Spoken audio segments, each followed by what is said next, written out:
দুর্গাপুজোর পর এবার নিজের বাঁকুড়ার দোলতলা বাড়ির কালীপুজোতেও তৃণমূল সাংসদ কল্যাণ বন্দ্যোপাধ্যায় দেবী প্রতিমার সামনে বসে মন্ত্রপাঠ এবং আরতি করতে দেখা গেল আইনজীবী তথা শ্রীরামপুরের তৃণমূল সাংসদ।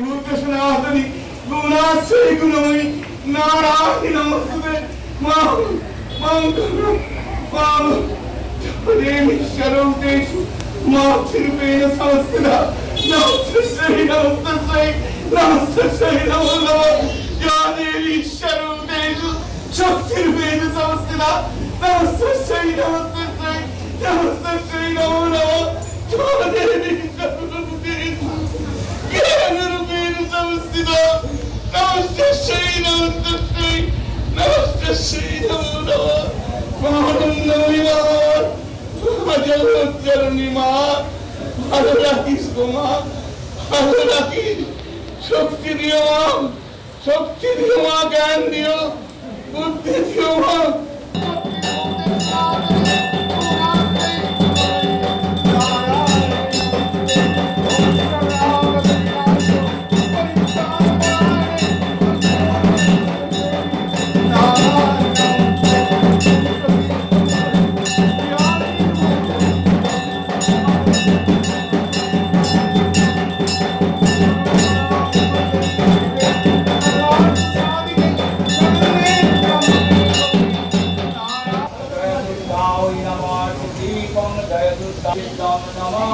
আমি মায়ের কাছে এলেই তো মায়ের কাছে তো ছেলে কাঁদে, ছেলে কি অন্য কোথাও কাঁদে?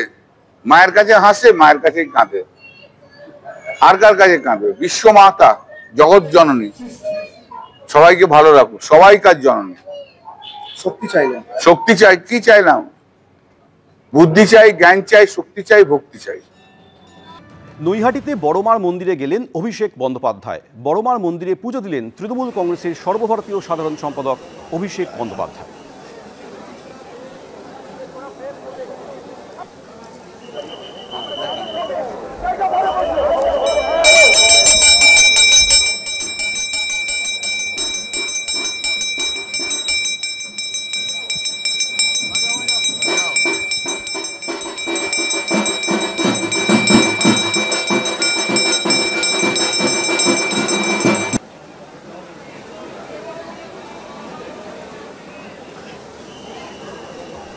আমাদের সঙ্গে এই মুহূর্তে টেলিফোনে রয়েছে আমাদের প্রতিনিধি সমীরণ পাল।